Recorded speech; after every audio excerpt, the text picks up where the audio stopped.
Many people thought that the internet and the rise of social media would quickly usher in a wave of political reforms in countries that are ruled by dictators and authoritarianism. But governments and authoritarian regimes have been remarkably successful at adapting to the perceived dangers posed to their political authority by the internet. I'm Kasim, this is KJ Vids, and in this video we will look at how the internet has actually strengthened dictatorships. Online censorship may be a recent phenomenon, but censorship is not. It dates back many centuries and has been for short or long periods a restriction on the ability of citizens to criticize government policy in most parts of the world. Yet the extent and impact of censorship has taken new forms, in some instances reached new heights, with the progressive spread of the new communication technologies. Recent events earlier in this decade, such as the Arab revolutions in Tunisia and Egypt, curbing of the Twitter revolution in Iran, or Google's decision to no longer run its China-based version of the search engine, demonstrate that the effects of censorship extend beyond national borders, and that censorship affects more than just the flow of information and media.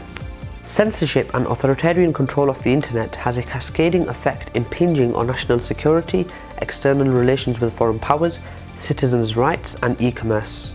The country that has perhaps been criticized the most for its strictness of enforcement is China, which ironically is also the largest internet market in the world. In recent years, the Chinese leadership has devoted more and more resources to controlling content online. Government policies have contributed to a dramatic fall in the number of postings on the Chinese blogging platform Sina Weibo, which is similar to Twitter, and have silenced many of China's most important voices advocating reform and opening up the internet. The government has invested in technological upgrades to monitor and censor content. It has passed new laws on acceptable content and aggressively punished those who defy the new restrictions. Under Xi Jinping, foreign content providers have found their access to China shrinking. They are being pushed out by both Xi's ideological war and his desire that Chinese companies dominate the country's rapidly growing online economy. The Chinese government has wholeheartedly embraced surveillance technology to exercise control over its citizens in ways both big and small. Its facial scanning passers-by to arrest criminals at train stations, gas pumps and sports stadiums. Government-maintained social credit scores affect Chinese citizens' rights and privileges if they associate with dissidents. In Tibet and Xinjiang, the Chinese government is using facial recognition and big data to surveil the physical movements of ethnic minorities individually and collectively to predict and police demonstrations before they even start. Russia has also been a key cyber dictator with the curtailment of internet and media freedom. A report by the Agora International Human Rights Group found that out of more than 115,000 cases of internet censorship in 2017, 110,000 were related to blocked websites, with an average of 244 web pages being blocked per day by the authorities. They also said that in the past 10 years, more than 200 cases of violence were recorded against bloggers, activists and journalists, including 5 murders. But it's not just the obvious authoritarian regimes such as China, Russia and North Korea that are using technology to control political dissidents. Others include India, Saudi Arabia, Turkey, Egypt, Iran, Venezuela, Burma and even Western democracies. These countries enforce censorship by blocking offensive content at home and abroad in order to maintain the status quo and single-party or family regimes. Digital dictatorship has become an industry in itself. A UK-based watchdog recently published a report that the United States, the European Union and China are equipping, training and funding countries around the world, including autocratic governments, with surveillance capabilities. The report highlighted how and why Washington, Brussels and Beijing are spending billions of dollars on foreign security aid with the aim of equipping countries with the latest surveillance technologies and training. It details several ways of how surveillance practices are being funded, including the installation of surveillance technologies and the providing of intelligence training for state personnel.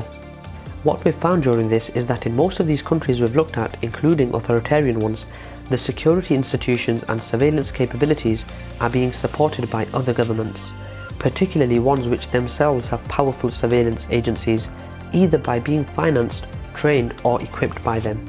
Privacy International's Edin Omanovic told Al Jazeera.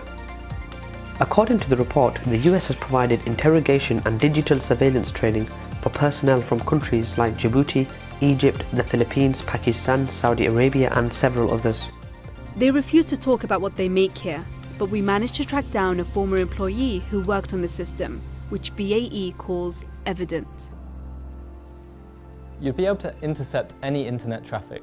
If you wanted to do a whole country, go ahead. You could pinpoint people's location based on cellular data. You could follow people around. They were quite far ahead with voice recognition.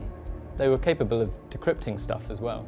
Our research found that BAE hadn't just sold its technology to UAE, but also a number of countries, many of them accused of serious human rights violations, including Saudi Arabia, Algeria and Morocco.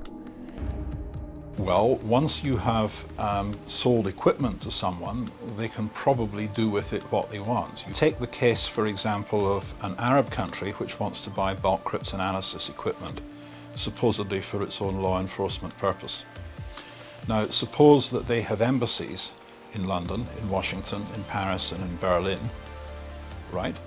What's to stop them from putting bulk surveillance equipment in our cities and then using the cryptanalysis equipment to decipher all the mobile phone calls that they hear in London or Paris or Washington or Berlin?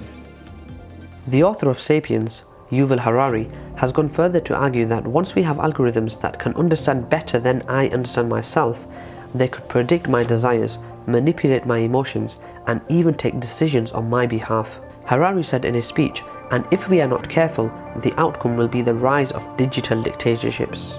He explained that in the 20th century, distributed data processing outperformed centralized data processing, which is one of the main reasons democracy prevailed over dictatorship in general, but that might not be the case in the future.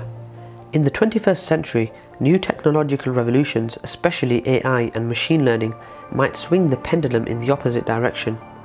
He said, "They might make centralized data processing far more efficient than distributed data processing. And if democracy cannot adapt to these new conditions, then humans will come to live under the rule of digital dictatorships." We're seeing evidence of this in companies vying to collect and store more and more data in order to get a bigger share of the markets they compete in. We're also seeing the rise of data-driven government surveillance in different countries. The most notorious case is China's social credit program, in which the government is colluding with big tech companies to keep tabs on activities and of Chinese citizens by analysing their data. But similar cases have happened in democratic countries such as the US, where the NSA tapped into the large centralised databases of companies such as Facebook and Google to establish huge surveillance programs. More recently, we're seeing machine learning algorithms and facial recognition technology becoming the new tool to control citizens. But digital dictatorship does not limit itself to highly accurate surveillance of citizens' actions. It will become even more dangerous when it starts to steer those actions in its favour. We already saw what big data and AI can do in the fake news scandals that emerged in the US and European elections, in which malicious actors gamed the newsfeed algorithms of social media networks to try to sway public opinion in a specific direction. This can become worse as users generate more and more data and governments try to concentrate all that data under their control. At one point, we might achieve the notion of persuasive computing, in which governments use small bits of targeted information to manipulate the minds of people in intended ways. In this new era of digital dictatorship, despots will no longer need to point guns at people to force them to do their bidding. They'll have plenty of data to achieve their goals without shedding a drop of blood. Internet censorship in many countries is increasing by the day, as the governments want to have a tight grip on what the citizens of the country are posting or reading on the net. The rationale behind this censorship is so that the citizens don't indulge in any untoward religious or political debates, thereby opposing their government and causing social and political unrest. Censorship is a double-edged sword. While the absence of it may lead to chaos, using it for suppressing dissent isn't correct either, as more and more of what we do every day happens online. The way this battle plays out will determine how easy it is for governments and companies to shape our lives. Thanks for watching another KJ video. We would love to hear your feedback and views in the comments below. We often take on board many of your comments to improve our videos.